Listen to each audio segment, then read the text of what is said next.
nangamba oli luddawa njagala kwogera naawe ne mubuuza oyogera nange ngaani musumba yakutumye oba gwe weetumye kubanze nkimanyawo kukyaki eyo waliwo abasirikale bangi abakola ki ababeerawo babeera mu plain clothes nefe abali babamanyi nga tubamanyitegera tubategeera mu want to end this simanyi biki ne mubuuza nze yakitandika yeggwe agamba you want to end it mukamawo yaki end yayagadde ki endinga ye nga abeerayo n'atuvuma mmwe byatuvuma lwaki temuvaayo ne mugamba lekera ovuma bana abaana mulooza ffe tunyumirwa nnyo byatuvuma n'atuswaza n'atwogerako ate nga ye tetwayina kye twali tumwogeddeko kibi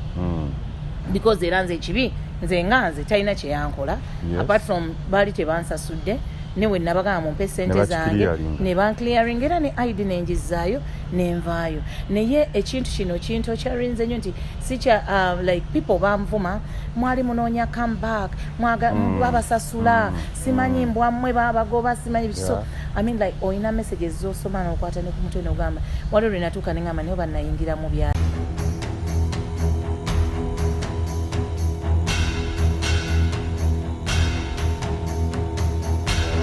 omuntu ayinza okwebuuza nti ebbanga lye wamalayo ku Salt TV oba ku Salt Media nga yonna like bwe waliyo up to now eri abakyebuuza naga nti lwaki Pacho yavaayo lwaki yavuddeyo like n'ayogera abamu babuuza n'okubuuza afa kiki kyafa era bangi bambuuza nti afa ki n'ensi bikiye naye ate bangi abasinga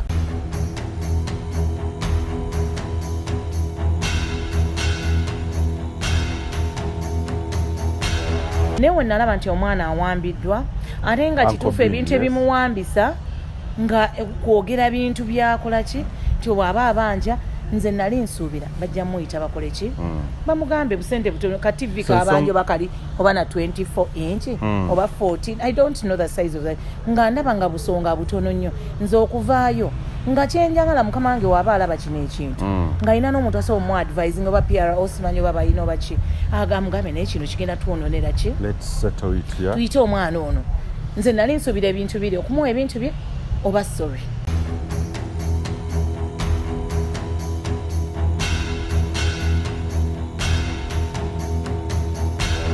ntambulira mu kutya kyensobola okugamba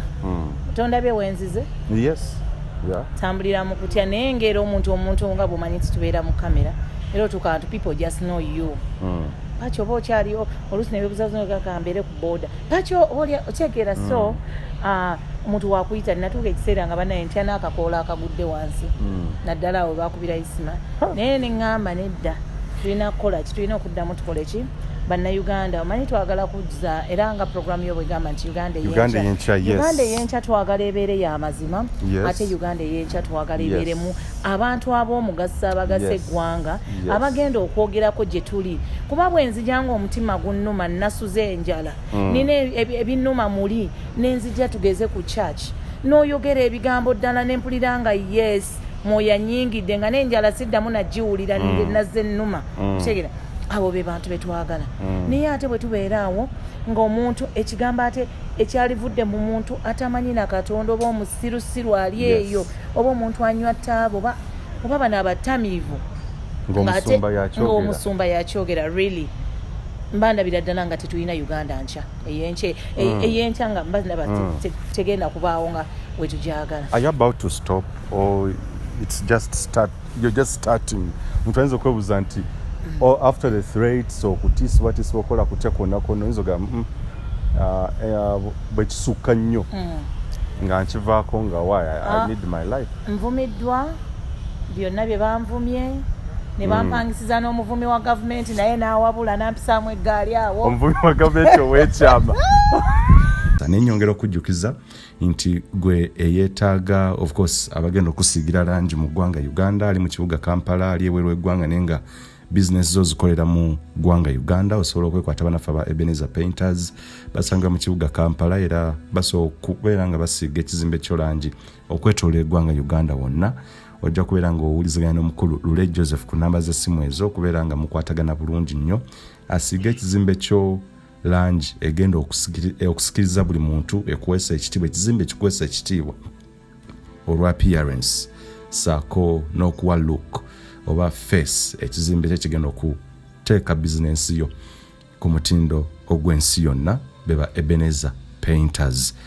Brand Pro Property Services Uganda Limited, omukulu Ivan yantegeezezza nti mwabali e Dubai, yes, estate sales zolaba butereevu nnyo ziri available. Osobola okubeera nga naawe alinamu ku ssente bangu yagala lyeso genda maaso okukolera emirimu gyo eweeru w'eggwanga naye mu Dubai n'ensi endala nga UK, USA, saako ne India sofa osobola okubeera nga ofuna ennyumba. Yes, saako n'ebintu ebigwa mu kkowe erya real estate mu ggwanga Uganda osobola ofuna ploti oba ettaka wonaakolera emirimu gyo business oba okulima oba okulunda n'ebirala byonna era ojja kubeera nga obeekwata Brand Property Services Uganda Limited na buli kimu ekyekuusa ku nsonga ez'ettaka ojja kubeera nga obeekwata. Weetaaga musaveya, weetaaga ki, buli kalonda yenna agwa mu kowe erya real estate ojja kubeera nga beekwata Brand Property Services Uganda Limited. Second Chance for Busoga ye charity drive gye tukola ne muganda wange Isaac 1K era nga twagenda ebugwe ne tukola pilot study bye twasangayo byatwewuunyisa nga mbizambira mu programs zitali zimu. So twetaaga okubeera nga tuyamba tuzza essuubi oba tukomyawo essuubi saako n'okusaba Mukama Katonda okuwa omukisa ogwokubiri eri Busoga region. Busoga region zezimu ku region zeziri impoverished oba ezisingamu obwavu behind Karamoja. Era tukkiriza nti tusobola okukwataganira awamu okulaba nga tuzza essuubi naye tugenda kukozesa sekita y'ebyenjigiriza era taamu egenda ebulako nnaku ntono nnyo okubeera nga eddamu. Ne twagala okubeera nga abaana abawala tubatwalira sanitary pads n'abalala bonna tetwagala kusosola nti ate train oba teach a girl child, no, twagala tubeere n'omugigi nga gwonna guli equally educated. So we are donating scholastic materials, sanitary pads ne learning materials nga bwe tuze tubategeeza. So tubeera nga otutukya ku namba zaffe ez'essimu mwebale already donations that to receiving banangu, thank you so much. Era tamu enagenda okutambulako ennaku 2-3 nga tuli bugweri tugabe ebintu ebyo bye mutuwadde era tubeebaliza ddala okubeera nga mutulegaseko mu campaign eno. Yes, bannayuganda batulaba ku Uganda ey'enkya tubaaniriza nnyo mwebale kutugoberera n'okutuwa feedback oba response ku ebyo bye tubaweereza ku mukutu guno. Nze muzukulu wa Gamu nga Moses Wamala ndi ne Pacho, yes, ababadde bamumbuuza mubadde bangi n'abaweereza ebibuuzo mubadde bayitirivu nnyo nga muga Yesu watandika ne Uncle Bini. Uncle Bini yatandikira ku Uganda ey'enkya omugambo ne gutokomoka ne gwogerwa buli kimu n'akituwa. Bwe twatandisa episodes z'omunnyo ogweddemu ensa ne Aloysius Matov Jr. ne tutayagala kukicentralizinga ku muntu omu. Twagala tufune n'abantu abalala okutegeera endowooza zaabwe plus n'okutegeera ebiri ku ground n'engeri Musumba Aloysius Bujjingo saako ne muninkiniwe Matovai naye bwakiyita yetaaga amuyita mukyala Musumba nesaga amuyita bwentu ye bingi ebigenda mu maaso of which raising questions oba ddala kituufu Musumba Buggingo yalokoka oba ddala kituufu Musumba yava ku mulamwa oba mulimu engeri ebintu by'eddogo bino gye byamukwata mu kirabika. Bini yabyogera nti wandibanga waliwo eddogo ensawo eya Black Musumba gyagira neyo gye batera okugenda. Kati njagala ntwene Pacho mu episode eno tuwayeemuuko. Pacho ogamba oti? Ndi bulungi Wamala oli otya? Ndi bulungi. Badde manyi olinako oyogedde n'ogamba mwantuma Pacho ebisinga manyi nti waba akuwa n'ekisawo kya ssente nakyo genda ki? Bannayuganda abo bantu kye baakuwa okindeete. Bannayuganda bantu bazibu nnyo baagala nnyo bo banyumirwa ne basomako bane Pacho mwebale Bini mwebale Wamala mwebale Matovu biki naye tolirabayo omuntu n'agaba bannange. Mwebale bannange mutuzuukusizza bannange twayite tubimanyi.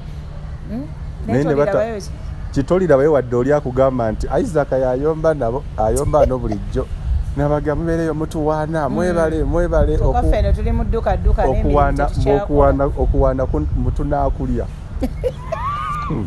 nengo gabota mulungi Wamala oli otya webale kola beerayo mu kamooli ne mbalaba ne yes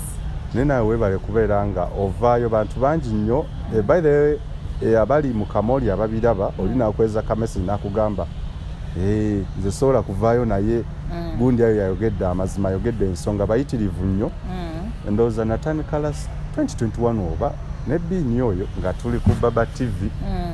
n'atandika okumpa ebigambo bino bisajja bituufu bino omanyi simala gayisa bintu nensooka ne nnoonyereza genda okulaba nga omuvubuka byayogera mwana tu ebigambo bituufu nenkizuula ku Salt TV yes yaliyo ewaka yaliyo Bugingo gwayogerako nga tamwegaana nga okay kati 2023 ensasage we yeyongeredde okujja n'abeera expose nesoko namusize kubakula ku Uganda enkya tugende mu maaso Pacho jameteneno wangenda babuza mu nnimi ez'enjawulo kubanga era nze omanyi ennimi nnyingi yes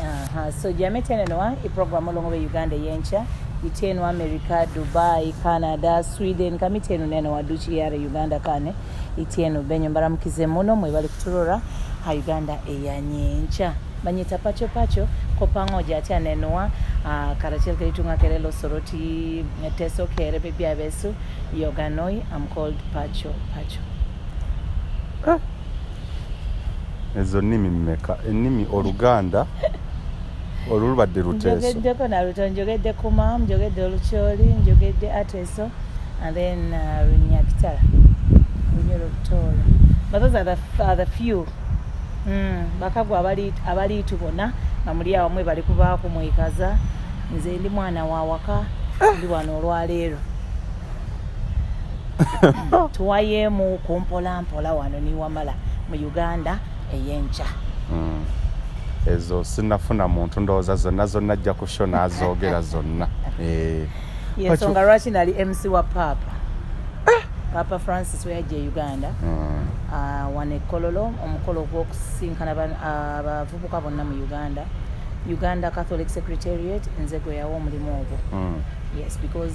baali bajja abavubuka bonna mu Uganda so I needed to speak to them and it was only me I think in Uganda who would do that. You deserve so that's it, why seriously. I was the mistress of ceremony mukolo ogwali ekololo. I think it's the biggest event era nebaza mukama olwekyo ekintu obulamu bugamba butya obulamu si bubi tuli awo bwe tutyo dduka leero weekwese luli n'otambula leero ne weebikka akatambaala luli oli ku booda luno kuba emabega kaawo wanga wali ovudde namuuko ng'odduse nga weekwese of course olaba ekyo kintu kyakanga buli omu ekyaliwo naye of course otula neweebulira n'ogamba naye wembanga ndi ku mazima kati nina abantu nga mukwano gwange Kaweesi was my friend cause namukubiranga essimu nga newe mwagala kusambika afande he gives you time era nga akwata essimu yonaga anja kusobola batukoye bwetuti so natulamu neŋŋamba bw'abanga ye yayinanga n'abakuumi ne bamutta kati olwonze Pacho waabwe omunaku waabwe bampita munaku simanyi embwa babiki byonna okyegera so byonna nentulamu neŋŋamba no tosobola kudduka ki okufa tebakudduka tebakwegoma tebakukola ki so all you have to do is go back obanga oli ku mazima ne Mukama Katonda ajja kukola ki threats wazifunyeeko gwenga ng'omuntu nzifuna okuviira ddala omwo mugundi mu kitebe kyabwe ng'asookera ddala yoyo abalina reporter waabwe oyo yeeyita nanyini fields yasookera ddala gwe muliko mumanyi amaanyi galina mu security mu gavumenti nabiki ng'akukubidde essimu akuweereza message akoze eki yankubira ku messenger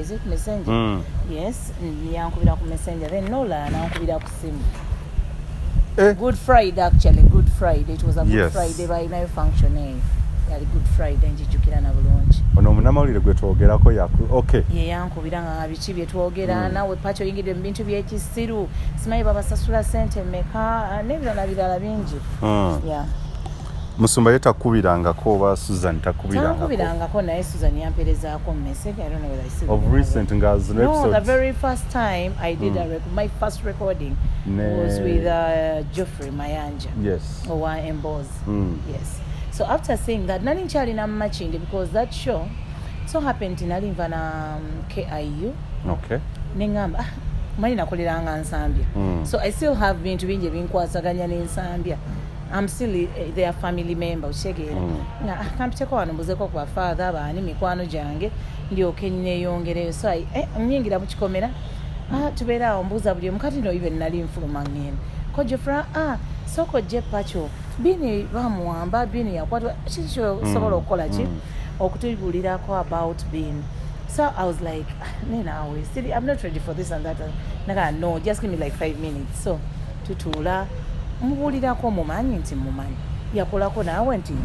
yakolako kino. So I was like, yes. Nga kyesimanyi nkugamba, of course I don't know this. Kyemmanyi nga nkugamba. Yes. So mba nakamaliriza show, I think enkeera nga show maze airingibwa. That's when she sends me a message on WhatsApp.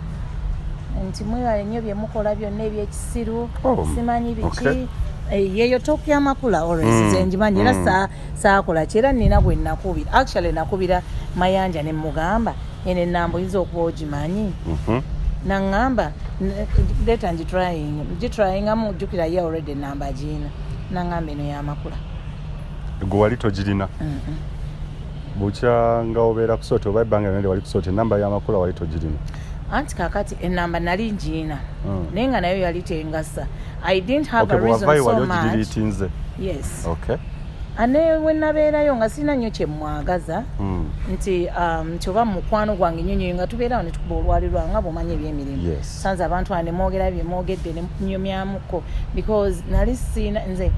omuntu wabeera mukama wange manya wenkoma ate oba nze nagenda n'okuva ku salt nga sina namba ya Bugingo nakati ne bw'ogimbuuza sigimanyi sobola kikkiriza ebbanga kamuze kusoote wamalayo emyaka 3 naye nga tolina namba ya Bugingo asina namba era waliwo omukyala lumu yankubirako bamuyita Lilian yali ayagala ennamba ye ndoza nga yasabayo show ne mugambe kye kintu nanyiga bambi mwattu ng'alowooza mulimba nze wamala atakolyangako yadde kusoote namba zaabwe zonna nzirina anti naye sina kye mwagaza nga mmanyi enkyayi mba mwagala nja mulaba ku ofiisi sina lwaki mukubira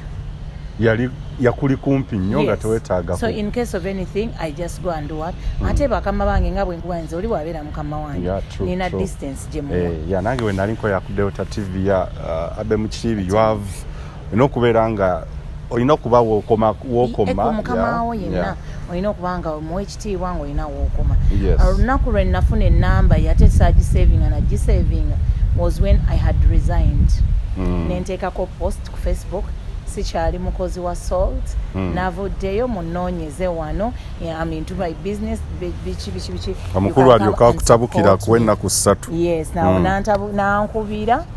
naŋŋaana mbuuza whether nze nteeseyo post bino byendaba gwe obiteeseyo oba someone hacked into your account nemubuuza biki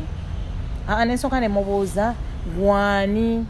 ng'ennamba of course nga sigimanyiko ye Zalozi simanyi Bugingo. There's a mentions that he calls it in a local way. Lya niyo nzima talyogera Bini yali ngamba. Babita niyo nzima na. Bini yali ngamba. Simanyi. Ne Bini agamba liri aweerezanga mobile money. So munange nga ankubira nga mbuuza nga mugamba yes nze mbiteeseeyo. Kati nga ulamaze okwennyonnyola nze nti nze Aloysius Bujjingo. Nemugamba ye yange nze ngiteeseeyo naŋŋamba njagala posta eyo gijjeyo kati ate nkwadde ennaku 3 ng'okomyewo wano yali ng'okomezaawo n'ebintu byonna ebya salt kaakati waŋŋamba ebyo nanzijako kati bwanzijako messages nga zitandika okujja ku simu bw'otabireeta ogenda kukola biki tugenda kukola ki tugenda kutwala mu kooti because you have breached the contract biki nange kwekwata essimu kati ngo obusungu obuli ku simu messages unfortunately nti esimu yange bagiba nange nemuddamu nemugamba very good njagala nnyo ekya kooti ekyo because woba ogamba if you are talking about breaching contract gwe wasoose ku breaching a contract because mu contract mwalimu nti ngenda kubeerayo emyezi 3 oba ena oba 2 nga sisasuddwa kitegeera nemugamba actually I'm the happiest tukole ekyo ati we namuweereza ekyo ntozanaga nalabanga omutima gugumye n'amanyaga ono bw'omutwala mu kooti ayinza kuba namugamba gwe wasooka breachinga so tugende actually kigenda nakunnyamba ne ssente zange awo mugendo zimpeera zemmanja because I was demanding 2 months kiraba ne mugamba ekyo kirungi nnyo wekibanga kyagenda mu kooti mbwa breach yo contract na biki gwasooka ogibreachinga tebwaliwo njaga akawaayiro ba gundi egamba nti ngenda mala emyezi 2 oba omwezi nga tompadde ssente zange tugende kandoza nalaba ezo messages ampa nange muwa nakolaki why I'm blocking I don't even remember kasalekera oziweereza ne na realizing it was Makula sending me those messages. Afterwards ogenda okumanya nti ono tabadde musumba. Yes, because njogera gyali ayogeramu ne messages nga gye zijjamu nga zikulaga zino messages za buno obukazi bw'omukasi neera ddala enjogera kitegeera nga terimu ya obwakatonda bwonna mu njogera eri tubayambye yo stupid tubawadde emirimu biki okitegeera bw'otakomyawo bintu bya kampani kyenva muweeza mu message ne mugamba bino ebisaati byammwe byagala nkomyewo ate nga nabigula with my money. So the exchange walabanga nalabanga si ya bwakatonda teyali nemmanyirawo nti yali ki era afterwards njo kurealizinga nga kenyini kituufu. Emabegako waliwo omuntu eyali agobeddwa oba eyali yeegobye Buggingo namuyisa mu ngeri bwenti okukonfaminga kiri eri nti teyali Buggingo nga yatypinga bali abali bagenda how were they treated formally? Nedda abali bagenda kati bo kye baakolanga ng'oli alinda omusaala nga leero bw'amala okugufuna ng'akola ki ng'agenda ng'amaze okusasula naye nze nali ndaba nga sikyasobola kukwatagana nabo neŋŋamba nze kankite naye ate kati wano mu kukita nali mmanja emyezi 2 era Polo lwennyini we yaŋŋamba nti bantwala mu kooti baagala kuntwala simanyi biki ne mugamba it's okay muntwale naye nze okuleeta mwaŋŋambye mwagala company items. I'm not a reporter nti ntambula ne rapel yammwe oba microphone oba jacket yes bye bintu ne mbagamba bwe naalaba message ku message ya bank on my phone ngenda kwata ID it's the only property gyenina ngireete newe mutakola ekyo era eno ID kase ekyalaga nti etambula ekola I still have years nga nalina ebbanga expiry date ngekyali kati ndooza oba ne batuulaawo oba naalowooza nnyo ku ekyo bandi awo ndooza wayitawo nga wiiki emu nga amaze okunkubira eyo essimu ampadde ne 3 days nganya okuddayo kubanga bo balina omuze yakukubira bw'atyo tugeze because I used to get 700,000 wakubira nagamba kati wadde ofuna 7 kankuwe miliyoni 2 ng'ategedde olesa olugezigezi lw'okugenda oyagala kugenda kati naakuzza 2 oyinza ogikwatako omwezi ogwo n'agoba embwa ku bbuca awo nakugoba official nga Daniel Katuuti nga yeewaana aba ayagala akuswaze omukubye goolo 7-0 guno omupiira ogwa abatafunye chance ekwogerera ekuswaza okay so when namanya ekyo neŋŋamba nze Pacho waabwe sigenda kuddayo I've already made this decision sigenda kuddayo emyaka 3 gye wakolera Pastor Bujjingo oba Salt Media how best can you describe the experience osobola kugamba otyo omuntu nti because bingi ebigenda mu maaso mu media fraternity n'emyaka 3 gye waliyo particularly ku Salt oyinza ginyonnyola otyo omuntu? Salt yatandika nga nungi yali brand of course everyone yali agala ku associating with nga ekoze ekintu kyayo ng'era olabira ddala eri ku mulamwa ng'era bangi nnyo beegomba okubeerayo era twasooka ne tutambula bulungi twatambula nno bulungi ddala cause nze ogenda ku Salt nali njagalako okufuna experience ya TV entwalayo from Radio Sapiensia neŋŋamba kangende nkole ki kati olwo nga baŋŋaanya okukolayo nkole ne ku Sapiensia ne baŋŋaanya naffe tulina radio so you come okole ku radio ne ku ki ne ku TV so I come start doing the morning show oba mujjukira walingawo ne billboard yali nnene nnyo awo ku Pride Pride Theatre kipande kyalinga kinene kyaffe ekipande nga Kwendi Mukulu Senkubuge Mwami Lumu n'omuwala Lugonvu yali taliiko Lugonvu kati babateekako ku loota ey'okubiri nze maze n'okuvaayo kuliko omwala omulala bamuyita Jole so wa 2 ladies and 2 men kyekipande awo nenkolanga morning show nenkola it was a good experience nti nayiga ebya TV biki ebyo because radio nali ngimanyi nnyo so experience yali nnungi naye along the way Salt ndooza sometimes kirungi nnyo okukola ekintu ng'okirinako idea starting up a business ng'ogirinako idea naye oba togirinako idea ndooza ddayo okosome this should go to all the proprietors bagagga balina ssente naye ate amagezi agabeera mu kintu ekyo ne bakinywereramu abasinga tebakiyina ekyo lwaki okyogera nti bandibadde baddayo kirabira ku Salt n'omanya nti waliwo ensonga zose kubanga wali ebintu ebimu by'olina okukozesa obwongo okumanya nti oba kino tukihandolinga bwe tuti tisenga omuntu ono abadde professional enough yali kihandolinze mu ngeri bweti naye kitali eri kitegeera nti mukama wange oyo senga yalinamuko ka journalism akatonotono yali badde amanya engeri gy'okukola ki yali badde ategeera nti kino kinkuba kino kigenda kutanishinga image ya company kino kigenda kutta ki otegeera so ne taina. That's the problem. I thought abantu abandi muliraanyo abantu ab'enjawulo expertise gye balina bandi badde bamuyamba okugaininga ekyo kyonna nti bali badde bamuyamba naye omanyi kiba kirungi naye omukulu awabulwa kuba n'ekyo kikulu tawabulwa. Okay. Ebiseera ebisinga bw'okola n'omuntu n'omanya kikyayagala womanya okumanya kyayagala obulamu bukugondera kati abo abakulu abamwetoolodde bamanya nti bo balina kubeera yes bo kasa baga sagugwako nze nenfuna obukadde bwange basente zange bansasula I don't care. Exactly. Kati like si yakutwala ogimuwe omuwabula okola otya si oline bwakola ki ndoza musumba nasekawo obuseko bwe nakola ki kitegeera so tebamuyambye lwaki ndeeta ekintu ekyo nti waliyo ebintu ebimu kati nze ndeeta ekintu ekyo kuba nsinziira ku kino nti there was a time okulonda kwa Bobi Wine ng'agenda bugenzi kuba ngali kuba MP. Yeah, 2017, yeah. Yes, twakola bulungi eyo show salt ya covering, twakola bulungi covering ne tusiba ku set vamisana paka. Vakumacha up to this time ya kulonda bichi byonna. So of course nga tulina okuwa oberango wa like for example gundi y'omuntu biography y'omuntu analyzing nebirala. So munange tubeera ku set ntuka kusaidia Bobby jukiro lya yogedde munanga ali kuseti omulala yogedde ebirala nanga tubulire ku Bobby yajja atya bikiso. I've been in the music industry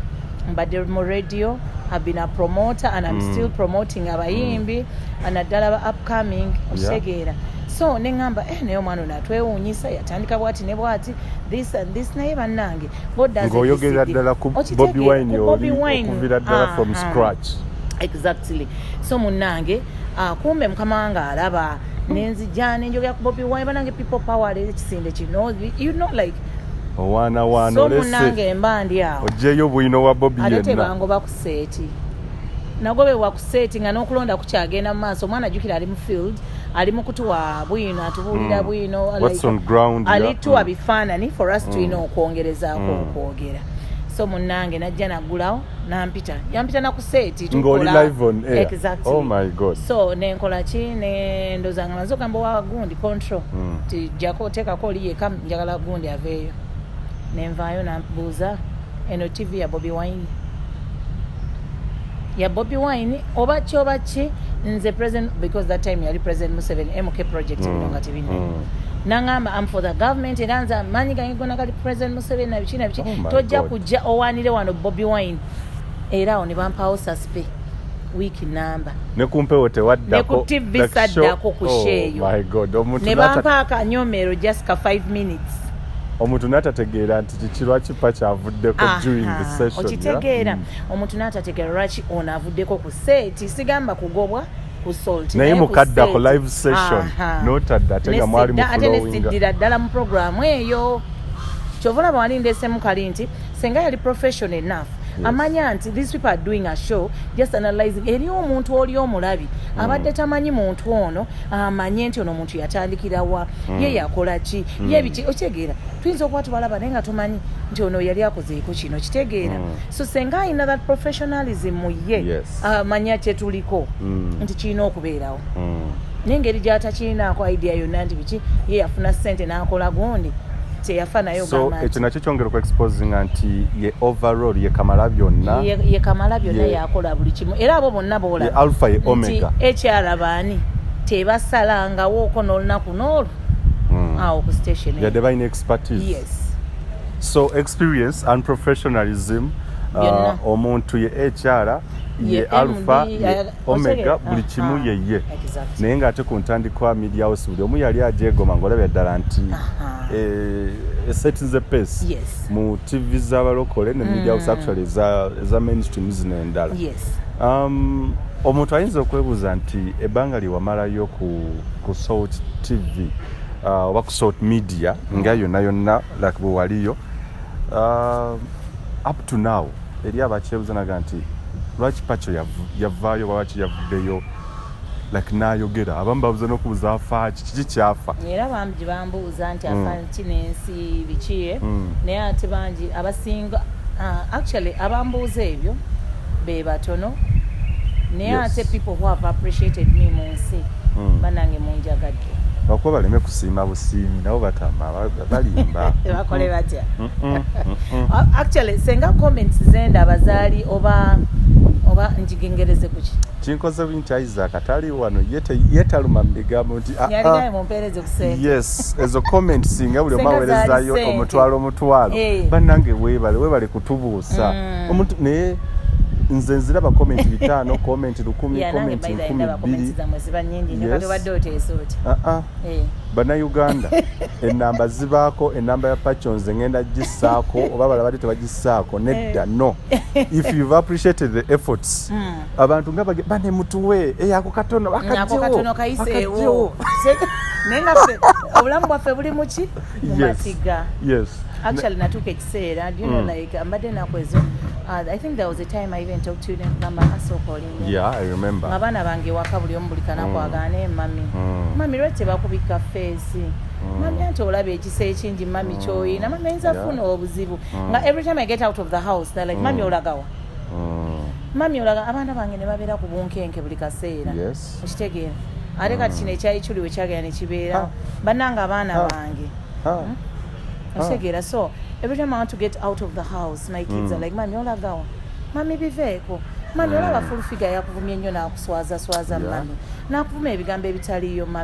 mami tuswala ffe ate abaana batumanyi I have my girl yamaze senior 6 because next semester bamanyi nti bamanyi so balina WhatsApp group zaabwe nga bambi TikTok biki abaana bonanga let your mother leave that what have you gone through okuvayo okwo exposing ebintu bino because I've really gone through a lot yes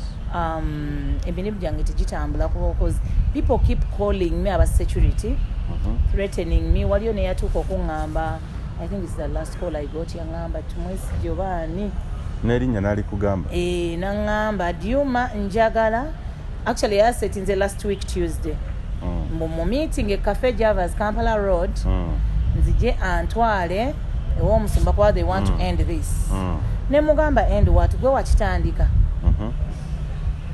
nangamba liruddawa njagala kwogera naawe ne mubuuza oyogera nange ngaani musumba yakutumye oba gwe weetumye kubanze nkimanyawo kukyakyeyo waliwo abasirikale bangi abakola ki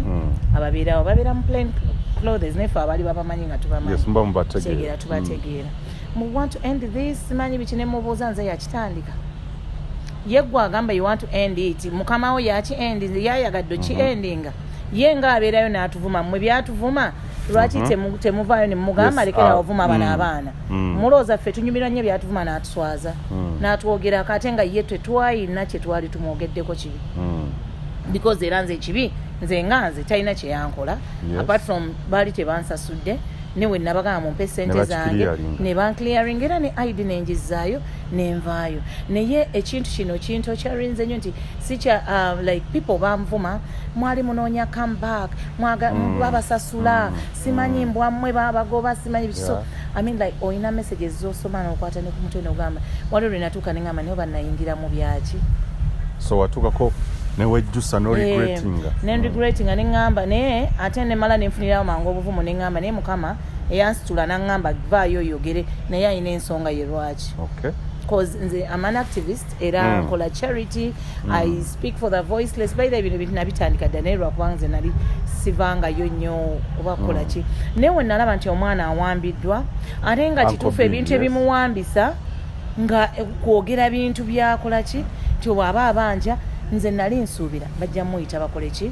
bamugambe busente butono ka TV kabanjo bakali oba na 24 inch oba 14 I don't know the size of that nga ndaba nga busonga butono nnyo nze okuvaayo nga kyenjagala mukama wange waba alaba kino ekintu nga ina n'omuntu asobola mu advising oba PR osimanyi oba balina oba ki agamugambe naye kino kigenda twononera ki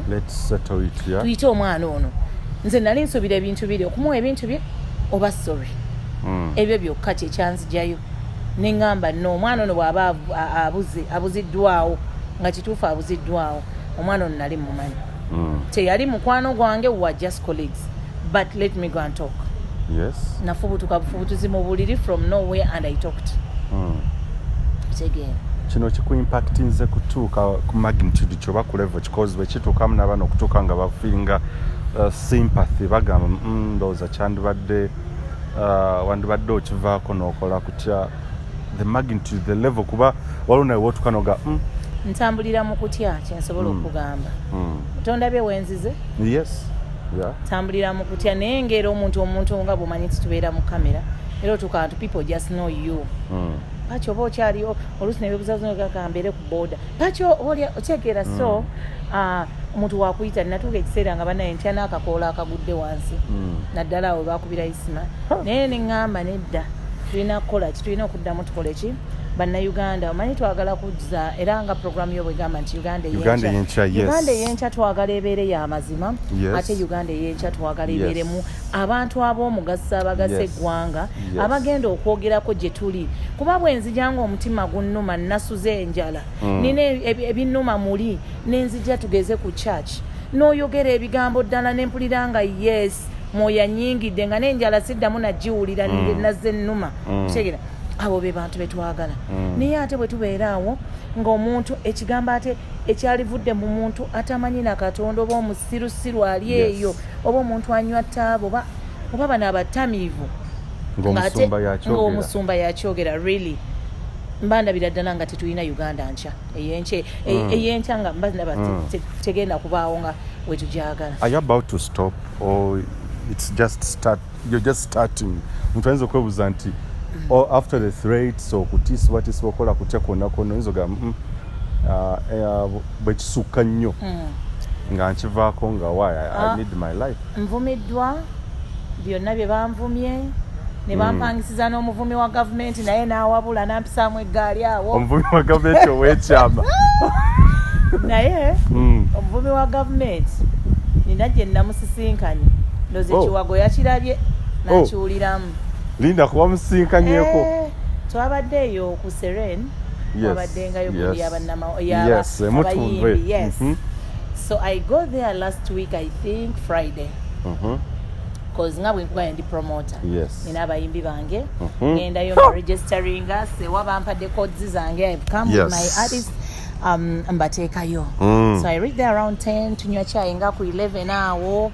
Then netugenda session tuli ne ba UPRS copyright law gye twayitwogerako. So the session starts so she comes in at around 1:30 p.m. ayitawo naye ntudde mabega ayita agenda eyo yasooka kulaba. I'm behind. Mayinza era nnyo wembeera awantu neewa nnyo low profile nga nasubwa era wasuwa kubanga obusungu bwonna yabumalira ku donasiya. Kati bwali mwange obusungu bwali mwange kati tubeerawo agenda afuluma agenda ebweru. So when she comes inside nali ngenze mu washroom ngenda ovaayo bwenti yakuna like she had bent down speaking to somebody naye nga ka pathway katono ndaba bwadde engulu nga nze mpitawo ate nga nze nenjira mukko bwenti nga neŋŋamba guwulire mukko guno omukono nga njagala ntunuulire amanye that Pacho bulijjo gwavuma kati mugenda mu bintu ebyo ate si mutuyite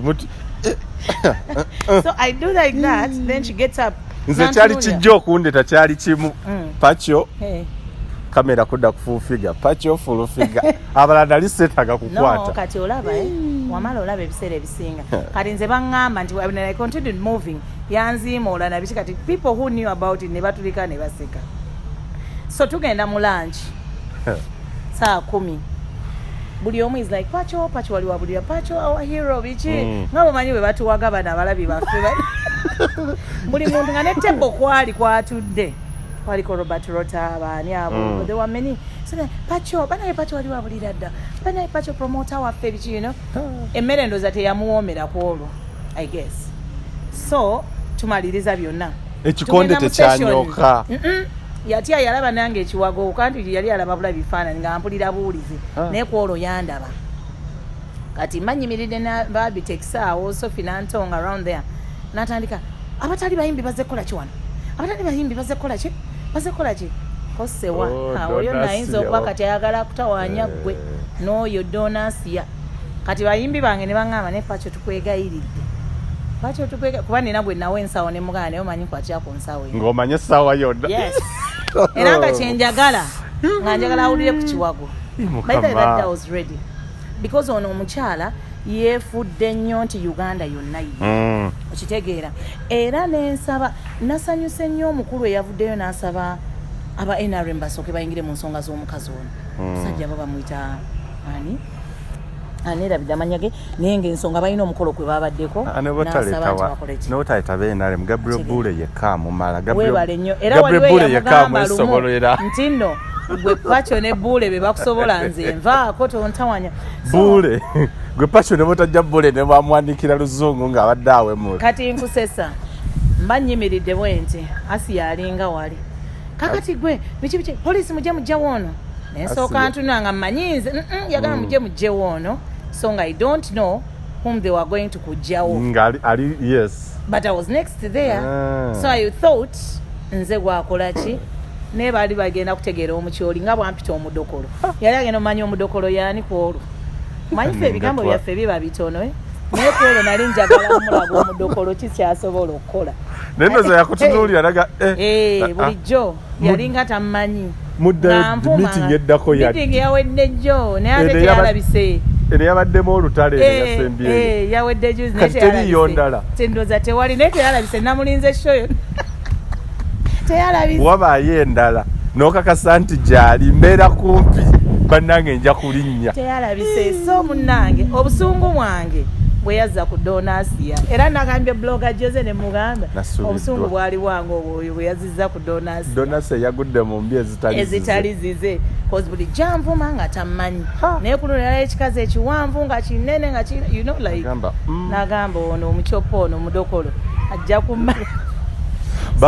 bakuwendulira omuvumi wa gavumenti ow'ekyama ne bateekawo show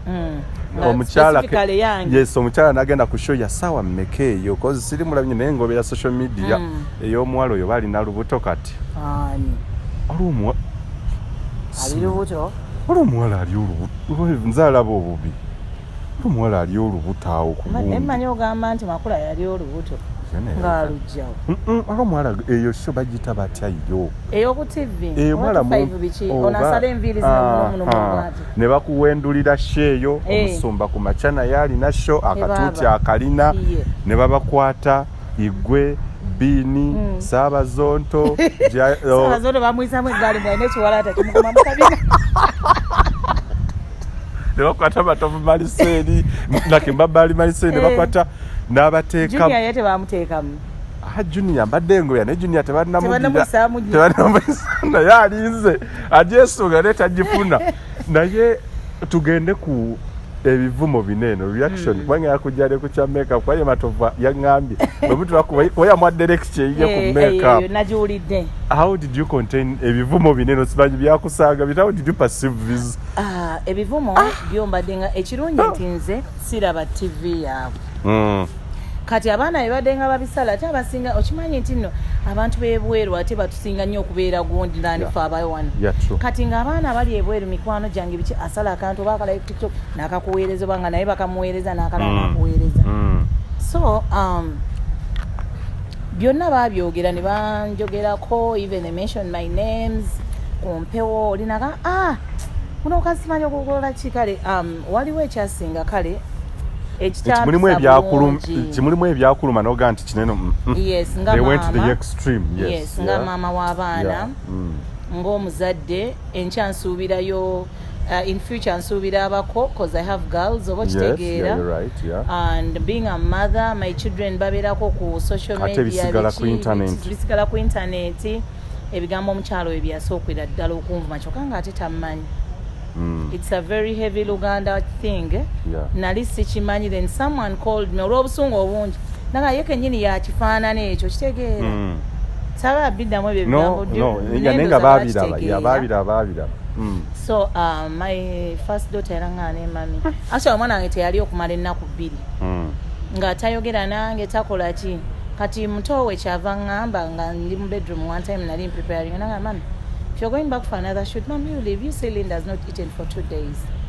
because of what she's seeing on social media, because of how they are abusing you, because of how they are doing what mami bireke baloza wagendayo kunoonya kyakulya we have food otegera so emotionally abaana bange nange kenyini nengamba nayo bankiveemu naye nembagamba no doing the last part of it if Bean comes out ngenda bivaako nabanga kale era Bean olwalabika nanga mami kati Bean yalabise mami tobiddamu okitegeera so kitutawanyiza nnyo n'abaana bange ng'omuzadde of course nina ebigambo bye banjogerako nempulira nga ng'omuntu era bikuyingira naye nomwana ogamba anyway kubanga senga ebikolimo byali bikola ki ebikolimo by'enkoko byali bitakamunye singa zonna zakola ki so naye otuula ne weecomposinga olusi n'ogamba no kino ekintu kanneeyongere mu maaso kikola kubanga of course oyinamu katonda eyajjamu gwe oyina emirimu gyo gyokola nga you feel oyina okulwanirira eddembe lya muntu munno ne bw'obanga tomwinaako kakwate konna naye ng'omanyi by'omwogerako bituufu so nze byonna bye baayogera babyogera naye nze tebyali nnumye nnyo naye byali bikosa nnyo abaana bange okiraba ne taata w'abaana bange lumu nankubira essimu nanga biki byokola lwaki tobivaamu bino ebintu ABCD ninaana abantu abangambye those people ate nga ba tribe yennyini eyoyo omusajja bagambye for us entalo zaffe tuzirwana in a cold in a slow and cold simanyi manner we can do anything biki mukazi wona akola ABCD okitegeera so nangamba do you want to leave your kids nga bato nemugamba no but mukama bw'aba yasazeewo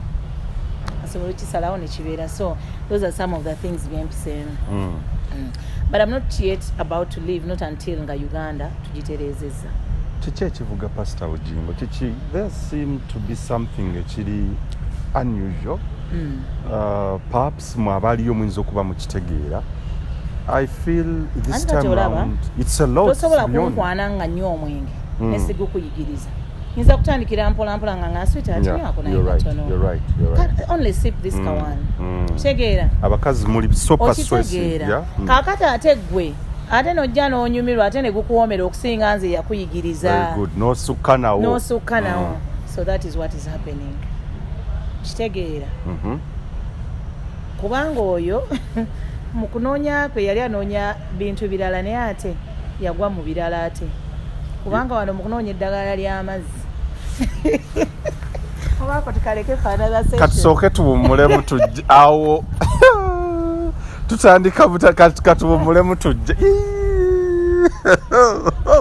obatandikidde we baagala katujje kye yali anoonya omukulu naye kyenyagala okumanya because mu episode zino ez'omunya oguweddemu ensa Buggingo